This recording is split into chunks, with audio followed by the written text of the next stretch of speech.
Om Namo Bhagavate Vasudevaya. Om Namo Bhagavate Vasudevaya. Om Namo Bhagavate Vasudevaya.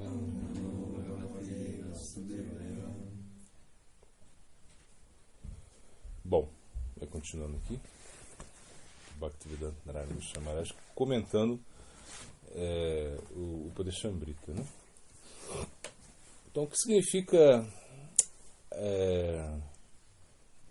Narayana Goswami Maharaj, ele pergunta, o que significa Swabhava, né? É devido à natureza do corpo. O que significa isso? Né? O devoto fala, você tem um corpo deformado ou doente. Aí Bhaktivedanta Narayana Goswami Maharaj fala, não, Swabhava não é doença. Swabhava é o corpo que está separado. A natureza. Swabhava significa natureza. Então, é que ele está explicando. Porque, como a gente viu, né, às vezes a gente vê o corpo, né, de um devoto, né, e a gente pensa que esse corpo é material. Né, e a gente pode até criticar esse corpo, né? Como, por exemplo, pensar que existe algum defeito físico nesse corpo. E aí, Narayana Goswami Maharaj está aqui mais explicando assim, que nós devemos ter muito cuidado, né, ao analisar o corpo de um devoto. Na verdade, a gente nem deveria analisar o corpo de um devoto uttama, né? Uttama, esse devoto assim, muito elevado.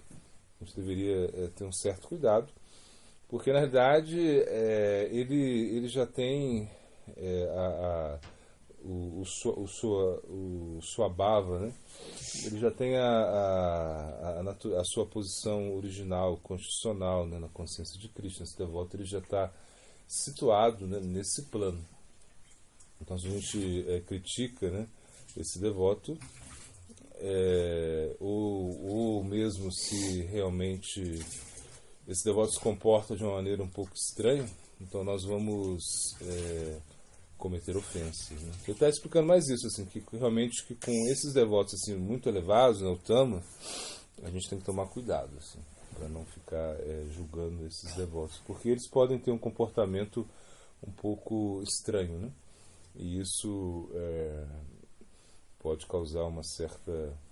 Claro, como a nossa mente, né, tem a natureza, né, de sempre estar criticando, né? A mente é assim.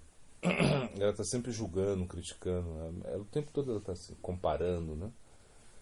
E isso, claro, nos faz sofrer, né? Mas é um sofrimento que tá bom. Você tem que pagar esse karma, né? Você tem que sofrer isso porque você tem uma mente. Agora quando você a sua mente começa a criticar os devotos que são muito elevados, então isso é outra esfera. Isso já vai entrar mais no plano da alma mesmo, né? E seria como um pecado contra a alma, ou seja, contra a sua bhava, contra essa natureza, né, constitucional. Então, por isso a gente deveria ter muito cuidado com isso, né? Ele fala aqui, né, às vezes, ele vai falar de Abhirama Thakur, parece. Às vezes um devoto ele fica chateado, ele fala de forma dura, ou bate no discípulo. Não vou bater em ninguém, fica tranquilo. Sou muito grande para bater nos outros.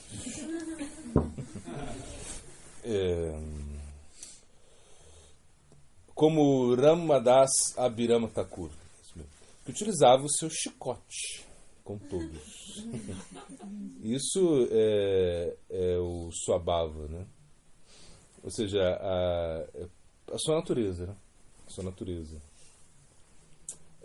Pela natureza do corpo, às vezes eles mostram ira sem motivo. Não se desanimem quando vejam sua conduta severa ou escutem suas palavras duras. Imagine que vem um objeto de ouro dentro de uma, sei lá, de uma caixinha aí, muito suja, onde todos... o que é? Alancantarilha, sabe o que é? Ah, o esgoto. Ah, tá. Então tá. Então você vê um pedaço de ouro aí no esgoto, onde está tudo muito sujo, né? No esgoto ali.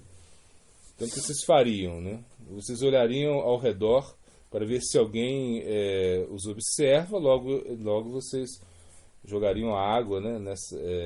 Ali no esgoto, né? Nessa caixa de esgoto aí. E iam tirar isso, entende? Uma pessoa inteligente toma o ouro, ela vai pegar o ouro sem pensar se o lugar está limpo ou sujo, né? O ouro ele nunca se torna impuro, né? O mesmo acontece com o Bhakti, né? Com a sarupa do Bhakti aí, né? Se alguém possui Bhakti, é um autêntico Vaishnava, ainda que às vezes ele fique chateado, utilize palavras fortes, ou mostre uma conduta arisca. Arisca em espanhol é o mesmo significado, né? Arisca, sim. Distante, arrogante. Arrogante. Que fuge. Que? Que quer fugir da outra pessoa. Arisca, né? Ficar longe, né? Sim. Devem tentar servi-lo, satisfazê-lo, aceitar o bhakti dele, né? Então é isso. Então a gente tem que tomar muito cuidado. Normalmente esse exemplo é muito bom, né? Ou seja, se você vê um ouro aí, né, sei lá, no excremento, se você vê o ouro em um local assim bem sujo, né, você não vai descartar o ouro, né?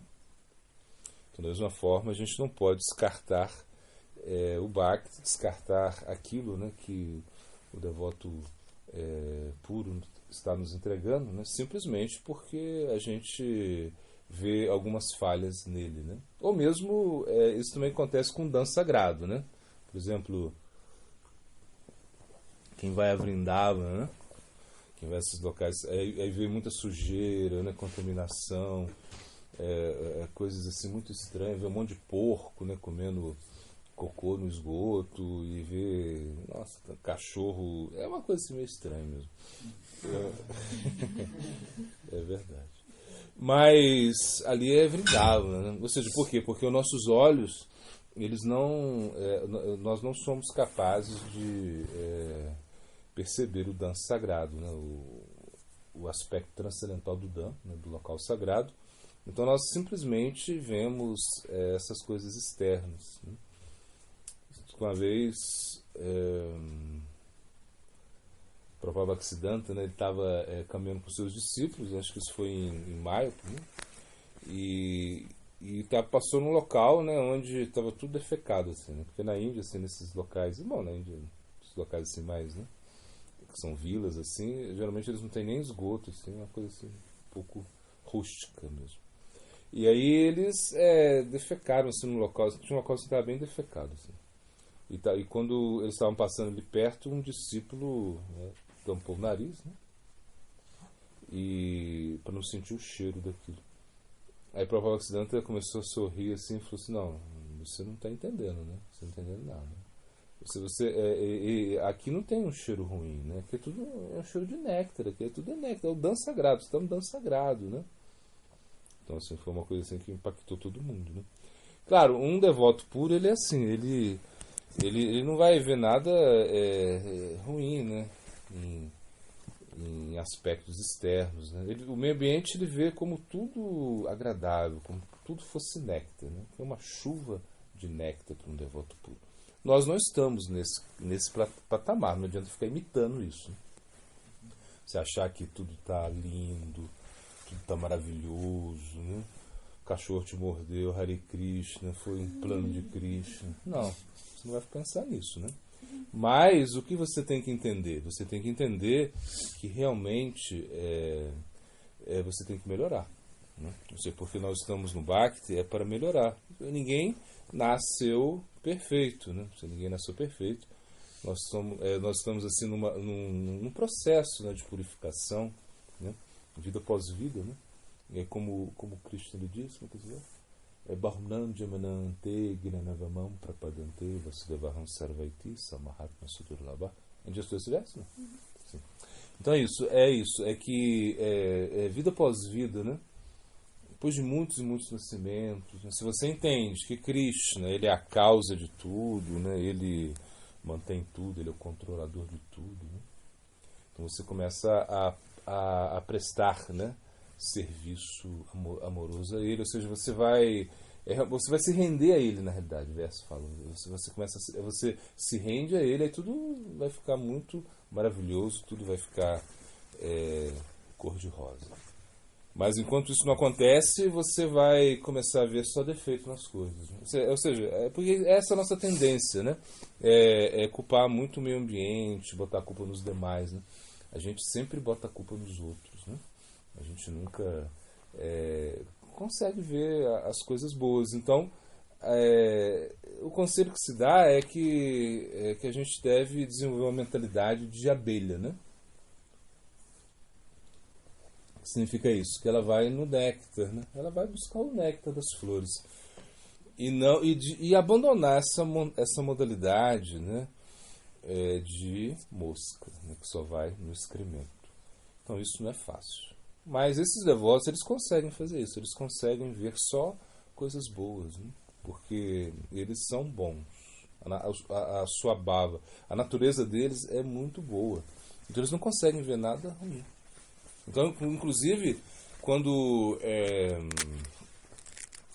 eles percebem,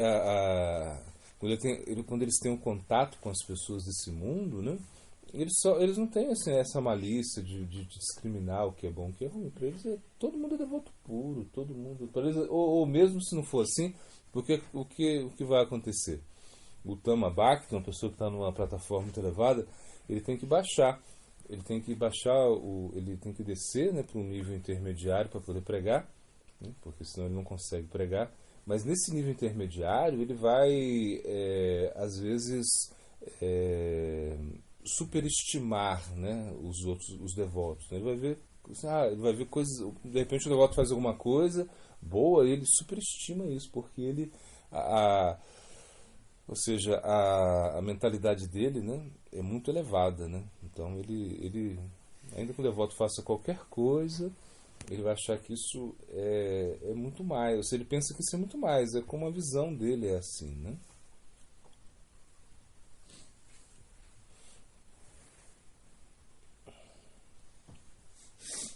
Então aqui ele vai citar um verso, né? Esse verso famoso, Kiva Vipra, Kiva Nyasa, Shudra Kenanoi, Ei Krishna Tataveta Seguru. Vai estar nesse verso agora. Né? Esse verso, ele significa que não importa, né, se você é um sannyasi, se você é um brahmachari, um brahmana, um shudra, ou seja, se você é um erudito, um trabalhador, um guerreiro, ou seja, um administrador, né? Bom, não importa a sua posição relativa. O que importa é se você realmente entende a consciência de Krishna. Se você entende a consciência de Krishna, você é capaz de ajudar as pessoas, né? Ele está falando isso, né? Ser Guru Roy. Você pode ser guru. E nesse caso aqui é Siksha Guru, ou seja, você vai instruir as pessoas. Né? Então ele fala, né? Vocês têm que ir aonde está o Tattva-veta, né? Tattva-veta, ou seja, onde está o tato, onde está a verdade. Porque nós deveríamos fazer uma base, né, na verdade. Né? Então, por exemplo, quando nós pensamos, né, Diva Tattva, né? Diva Tattva, Nama Tattva, Guru Tattva, né? O que é isso? É você entender a verdade a respeito desses tópicos. Então você entendeu qual é a característica, qual é a característica da alma, né? Ou seja, qual é a natureza da alma, como a alma ela se relaciona com Krishna, como ela pode se relacionar com Krishna. Isso é Diva Tattva, né? Então, no Bhagavad Gita, os 6 primeiros capítulos, vai falar muito de Diva Tattva, né? Você tem que entender, por exemplo, o Guru, né? Que é um tato, um aspecto ontológico assim, bem difícil de ser entendido, né, o Guru. Por quê? Porque se diz que o Guru é Krishna e não é Krishna ao mesmo tempo. Então, a nossa filosofia tem esse aspecto que se chama Atintya, né? Atintya Beda Beda Tattva, que é igual e diferente ao mesmo tempo, né? E isso é inconcebível, a gente não consegue entender isso, né? facilmente, né? Que uma coisa seja igual e diferente simultaneamente, né? Então, ou seja, o Guru é Krishna e não é Krishna ao mesmo tempo. Isso é inconcebível. Então, essa é a nossa filosofia. Então, o tato é importante você entender o tato, até onde você possa, tem que entender o tato. Porque do tato, ou seja, desse conhecimento, você vai partir para o bhava, que são os sentimentos, né? Então, por exemplo, se você, não importa se você é um brahmachari significa um estudante, né? Um celibatário, uma pessoa que 100% estudando Brahman, 100% estudando espírito, ou seja, os tópicos espirituais, grihasta, que é um chefe de família, né? Que tem os seus deveres, uma pessoa que está na vida familiar, ele tem muito compromisso espiritual, muita responsabilidade, né? Ou ele seja um sannyasi que já abandonou tudo, né? Que realmente não tem nenhum compromisso social, né? Mas o compromisso dele é somente com Krishna, ou mesmo que ele esteja fora, né, do Varnashram, dessa sociedade, como por exemplo o caso de Haridas Thakur, né? Ele era um muçulmano, né? Imagina, um muçulmano naquela época era uma coisa assim, bom, na verdade até hoje ainda é, assim, para a sociedade hindu, né? Porque eles são considerados javanas. Javanas significa que eles estão fora, eles não seguem o Varnashram, né? Não seguem esse sistema sócio-religioso, né? E, entretanto, é pior que os javanas são os melechas. Os melechas são os comedores de vaca. Então, imagina. Então, isso é algo assim que realmente, ainda se um meleche, um comedor de vaca, se ele tem bhakti, ou seja, se ele deixa de comer vaca, claro. Se ele ou um javana, uma pessoa que não segue os princípios, né, do Varnashram, se ele começa a praticar o Bhakti e ele aprende a ciência transcendental do Bhakti, ele deve ser considerado um guru, entende? Então a gente vê que é uma coisa muito muito essencialista, não é porque você nasceu, né, numa posição baixa que você vai ficar a vida toda nessa posição. Não, o Bhakti, ele tem essa característica, o Bhakti, né? Ele eleva você rapidamente. Como se fala, né? Os sábios de Naimisharanya, né? Naimisharanya. O que é Naimisharanya? Isso, é um bosque, assim, onde uma floresta, na floresta de Naimisharanya, onde se falou chamado Bhagwan. Então, Naimisha significa aquele que não pisca. Naimisha. É uma forma de se denominar Vishnu, né? Aquele que não pisca. E piscar é algo que quando você pisca, é muito rápido, né? Não? Piscar, né?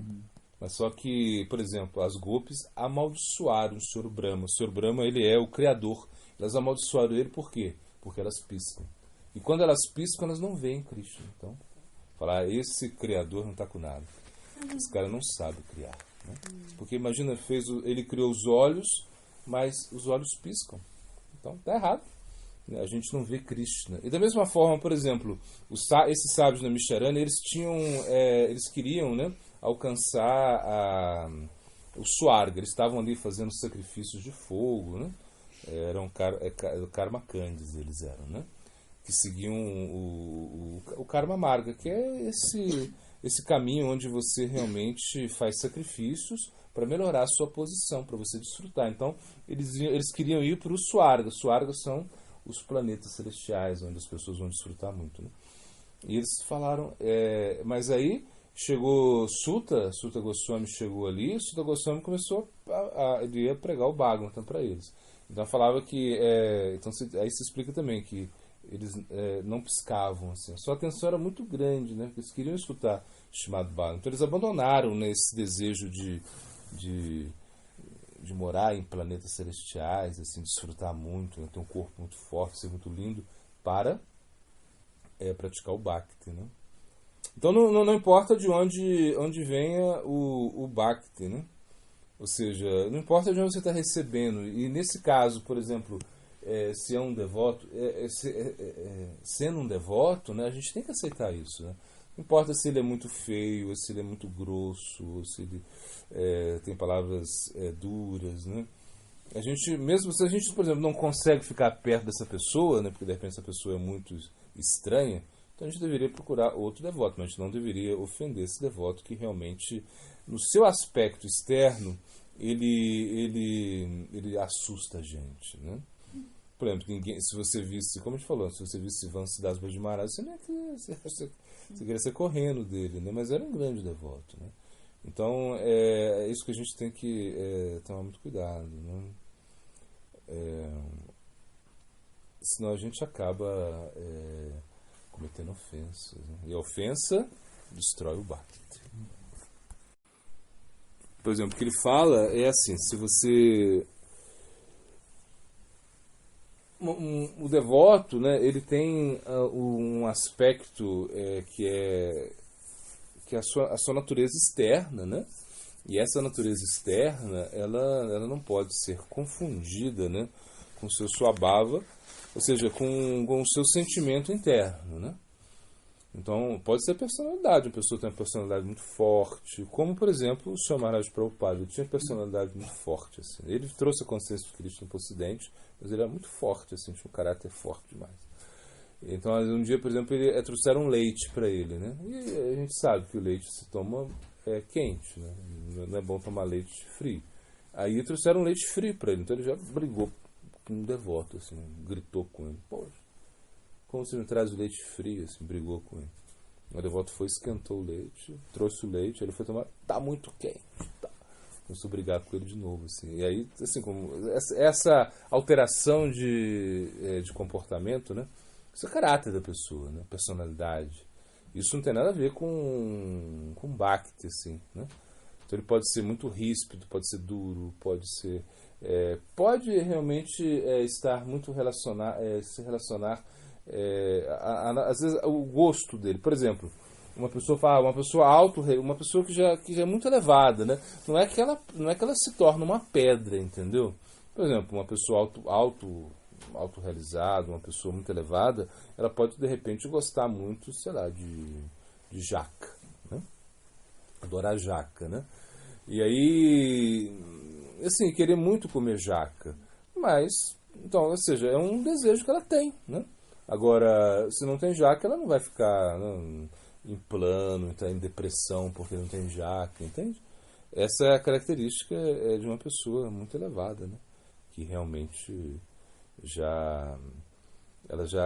ela não tem uma conexão com esse mundo material, mas ela ainda tem algumas coisas relacionadas ao mundo material, porque ela está no mundo material, né? Então tem a sua personalidade, seu caráter, enfim. Ela não escapa disso, né? Então, a definição do Bhakti, né? Assim, a gente poderia entender, tem várias maneiras de se explicar. Mas tem um verso que diz, né? Sarvapad virimukta tat paratyanandirmala rishikena rishike sevanam bhakti uchate. Ou seja, que você poderia, né, utilizar, né, todos os seus sentidos, né, para satisfazer os sentidos de Krishna, né? Então o Bhakti, ele não é simplesmente você deixar de fazer coisas, né, você rejeitar o mundo material, isso não é Bhakti. O Bhakti é você utilizar as coisas do mundo material para agradar Krishna. Isso é Bhakti, né? Então o Bhakti, se diz que o Bhakti ele tem... você tem que... primeiro você tem que caminhar, entende? Você deve fazer atividades e depois você pode sentar para meditar. Ou seja, no sentido que claro, que nós ministros nós também meditamos, né? Só que a absorção nossa maior não vai ser nisso no início. Ou seja, nós podemos fazer muitas atividades, né? E depois nós vamos, e ao mesmo tempo, nos absorvendo nas práticas do Bhakti, porque o que é o Bhakti mesmo? O Bhakti são essas práticas mais diretas, assim como cantar, escutar, né? Relembrar. Isso é uma coisa que está relacionada mais diretamente com o Bhakti. E outras atividades também, as atividades que nos apoiam no Bhakti, nessas atividades diretas, também são Bhakti, só que é outro tipo de Bhakti, né? Então o Bhakti é quando você tem você tem um desejo assim muito muito forte, né, de servir a Krishna, né, de uma forma contínua. Ou seja, você está sempre querendo servir a Krishna. E ao mesmo tempo você não se preocupa muito com outras coisas, como por exemplo se preocupar muito com a renúncia, né? Você querer abandonar tudo porque e não fazer nada, ficar assim como não deixar tudo de lado. Não, o Bhakti não é isso, né? O Bhakti significa que você faz as suas atividades, só que essas atividades você oferece a Krishna. Isso é o Bhakti. E também o Bhakti, claro, o Bhakti também, você pratica o Bhakti sem ter desejos, né? Ou seja, no início você pode ter desejos também, porque o Bhakti pode ser praticado você tendo desejos, como eu disse, né? Qualquer atividade que você faça, não importa, se você tem muitos desejos e você pratica o Bhakti, tá bom, você está praticando, você pode praticar o Bhakti com muitos desejos, né?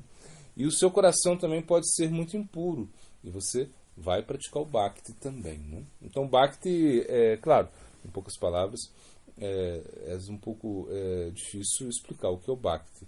Mas, resumindo, o Bhakti é uma atividade favorável que você faz em relação a Krishna, né?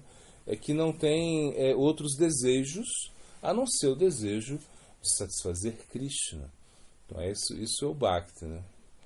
E realmente o Bhakti, o que você precisa para praticar Bhakti é fé. Você precisa ter fé. Se você tem fé, você pode praticar. Ou seja, você vai poder praticar o Bhakti com mais força, né? Por quê? Porque com fé você vai se aproximar dos devotos que estão praticando o Bhakti. Sadhusanga, né? Ador Shraddha, Tato Sadhusanga.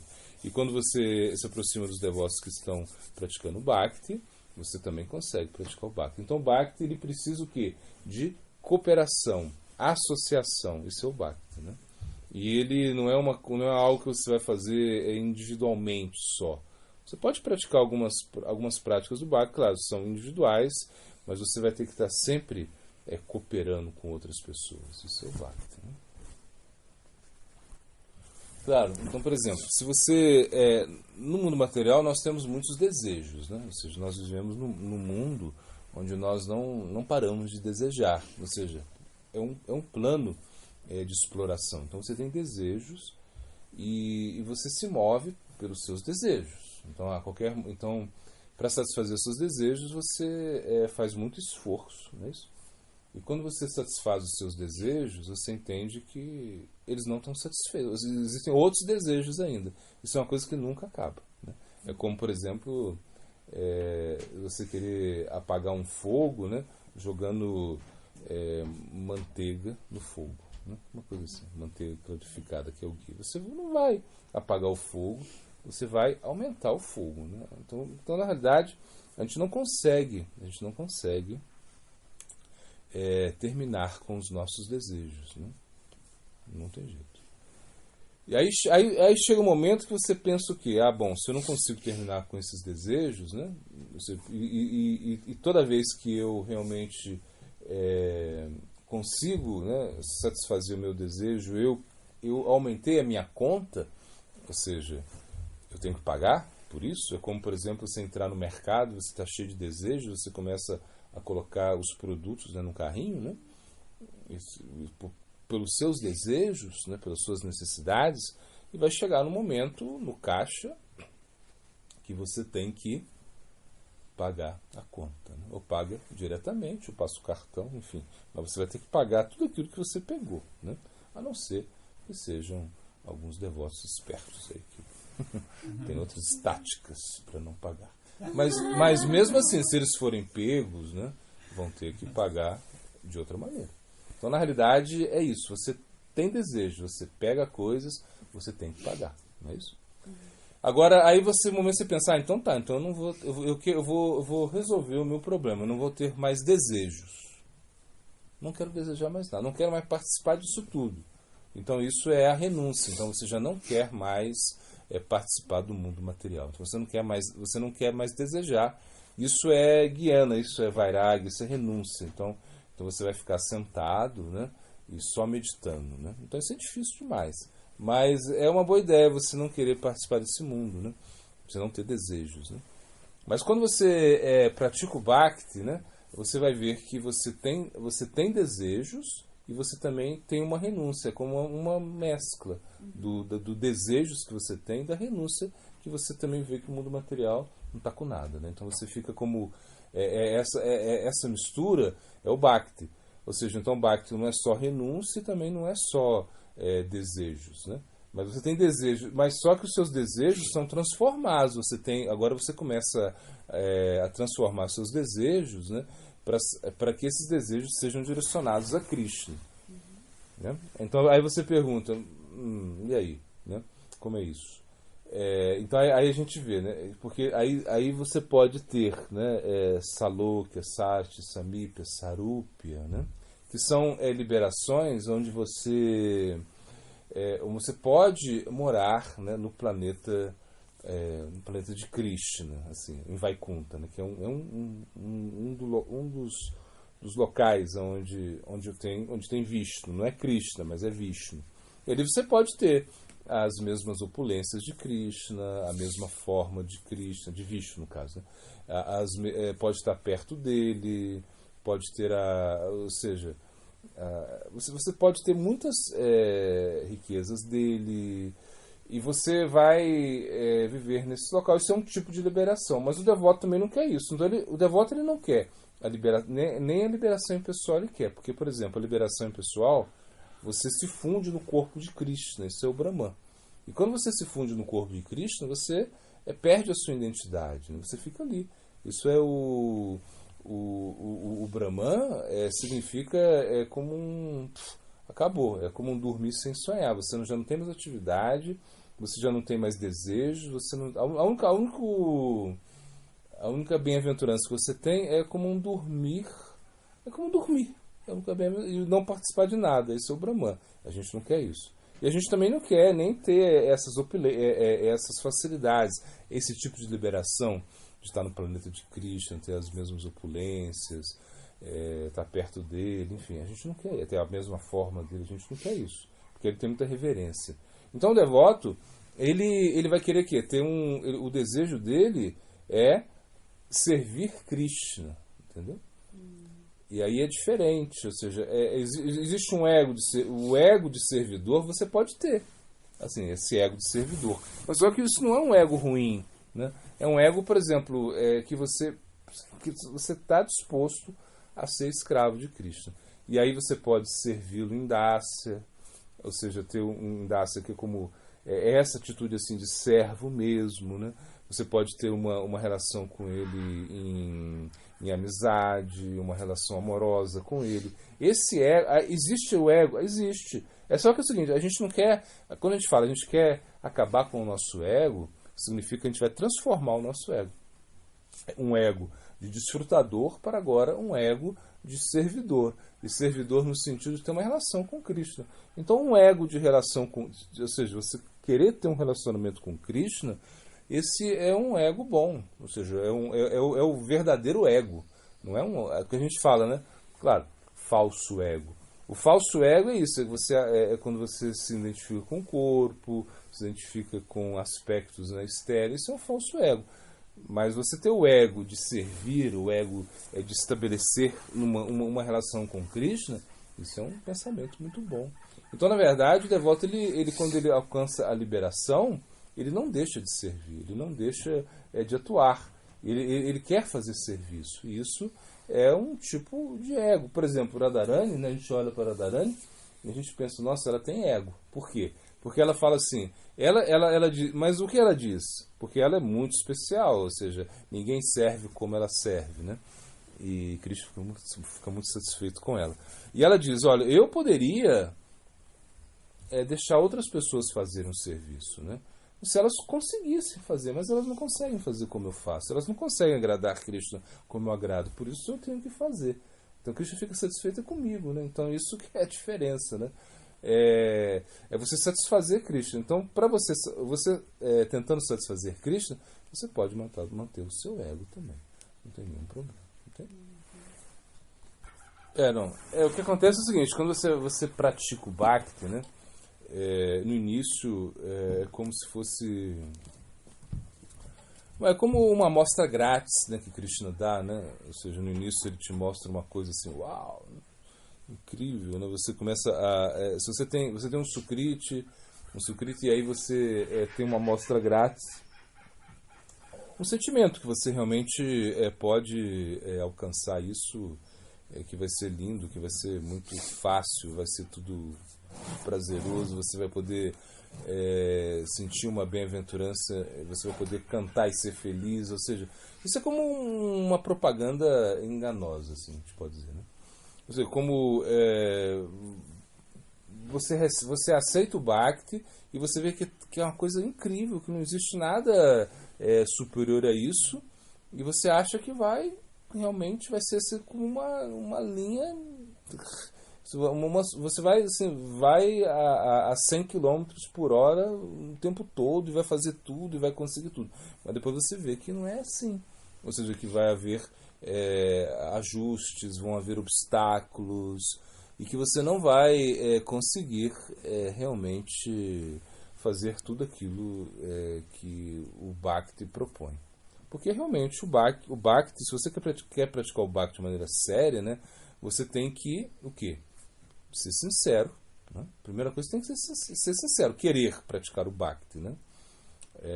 E depois você tem que ter humildade, né? Tolerância. Quando a gente vê esse verso, que a gente fala todo dia, né? Trinapisu Nichena Taropisa Rishuna Manina Manadena Kirtanya Sadahari. Ou seja, seja humilde como a grama. Né? Seja mais humilde que a grama. Né? Seja mais tolerante do que a árvore. Respeite todo mundo, não peça respeito a si. Então você olha, uau. Então tem um ditado, né, em Bengali que fala: eu queria praticar Bhakti, depois que eu vi esse verso, desisti. Como é que eu vou fazer isso? Né? Porque aí o verso fala, né, Kirtanya Sadahari. Você vai poder cantar o santo nome constantemente se você for assim. Se for mais humilde que a grama, mais tolerante que a árvore, respeitar todo mundo, não pedir respeito para si. Aí você pensa, poxa, isso não é para mim, né? Vou fazer outra coisa, né? Muito mais fácil, né? Então é isso, porque o Bhakti tem que pagar o preço, né? E esse é o preço que a gente está pedindo. Ou seja, que você tem que ser humilde, tem que ser tolerante. Então, claro, existem regras, porque você está praticando Vaidhi Bhakti, existem regras, mas qual é a principal regra, né? Como é que você vê? Smartavya Satatam Vishnu Vishmartavyo Na Sarvevidi Nisheda Siu Etaeva Ankaraha. Ou seja, que a essência das regras, né? Ou seja, a essência das escrituras, né?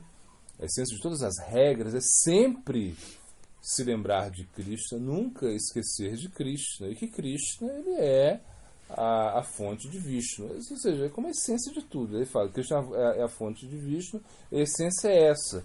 Então as regras e regulações elas servem para nos lembrar sempre de Krishna e que a gente nunca se esqueça de Krishna. Essa é a essência. Né? Agora, como você vai conseguir isso, né?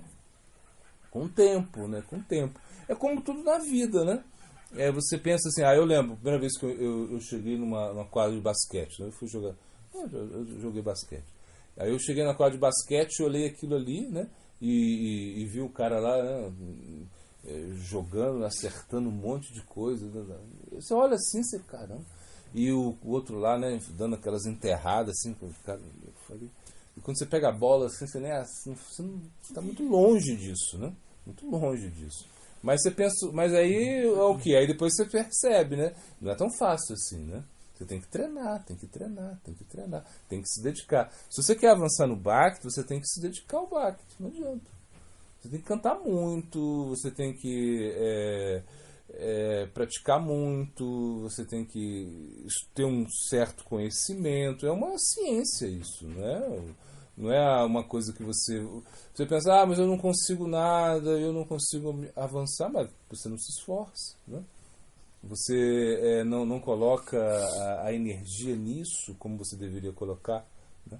Então por isso que a gente tem que entender que que o Bhakti, ele vai dar resultado se você praticar ele. Né? Então tem que praticar muito, né? Praticar muito, muito, muito, muito. E isso. E aos poucos você vai se tornando humilde, você vai ficando mais tolerante. Esse é o termômetro, né, do Bhakti. Por exemplo, você pensa, será que eu estou avançando em Bhakti? Como eu sei isso? Se eu sou mais humilde. E o que é humildade? As palavras do Prabhupada Bhaktisiddhanta, né, que a gente sempre fala. Não querer desfrutar. Se você não tem desejo de desfrutar, você é humilde. Imagina? Então é uma coisa muito séria a coisa, né? E você tem que ser tolerante, tolerar o intolerável, né? Aí você vê que é muito, assim, é difícil praticar, ou seja, é fácil praticar o Bhakti, é fácil sim, só que alcançar os resultados do Bhakti é mais difícil, né? Porque você tem que ser humilde, você tem que ser tolerante. E mesmo que você faça muitas coisas, né? Se você não é humilde, não é tolerante, isso não vai ter tanto resultado, né? Esse é o problema. Porque o Bhakti não é só o seu esforço, não é só você ser muito renunciado, muito austero, cantar muitos mantras e praticar muito. Não é isso não. Porque quando você pratica o Bhakti, vem o quê? O pratishta, né? Você vem o orgulho, né? Mesmo que você não queira, vem. Né? Eu sou, né? Eu sou tão, né? Porque eu estou praticando tanto, nossa, eu pratico tanto, eu canto tanto, eu faço tanto serviço. Então, o orgulho vem, é natural, e você se torna, ou seja, um objeto, né, de atenção também. Você canta, você faz coisas, então você prega, então aí isso, e você se acha, né? Esse é o problema. Então, por isso que eu no Bhakti, a pessoa não tem que se desanimar também. Por quê? Porque você, ou seja, resumindo, né, você pratica o Bhakti. E você vê que é difícil praticar o Bhakti, porque o nosso coração está muito sujo, né? Nosso coração tem muita impureza. Então, quando você... isso explica. É como você bota uma flor perto de um cristal, né? O cristal adquire, né, a cor da flor, não é isso? Entretanto, se o cristal está sujo, né, ele não vai adquirir a cor da flor. Né? Então, por exemplo, se o coração está sujo, ainda que você se aproxime do Bhakti, você não consegue. Tem que limpar. Aí você limpa, aí vai refletir. Aí você vai conseguir captar isso. Né? Então, por isso, você vai alcançar a perfeição no Bhakti, né? E pode ser até, como se diz, pode ser até em uma vida, né? Mas não quer dizer que seja nessa vida. Em alguma vida você vai alcançar. Não é que seja nessa, mas em alguma vida você vai alcançar. Essa é a ideia, né? A ideia é que você vai alcançar. Porque qual que é a vantagem do Bhakti? Que você leva para outra vida, né? Por exemplo, agora, né? Sei lá, você se esforçou muito, né? Sei lá, para ser o melhor jogador de basquete, para entrar na NBA, alguma coisa assim. Você não conseguiu. Na outra vida, já era. Não vai ter nem NBA, não vai ter basquete, não vai ter nada disso. Você não sabe onde você vai. Pode nascer como, sei lá, como animal, acabou. Agora o Bhakti não. Você praticou o Bhakti e você chegou até aqui, não tem problema. Então Krishna pega isso, ele fala, eu garanto que você fez. E aí você continua na próxima vida. Então a gente está feliz que alguma vida vai acontecer. Não é isso?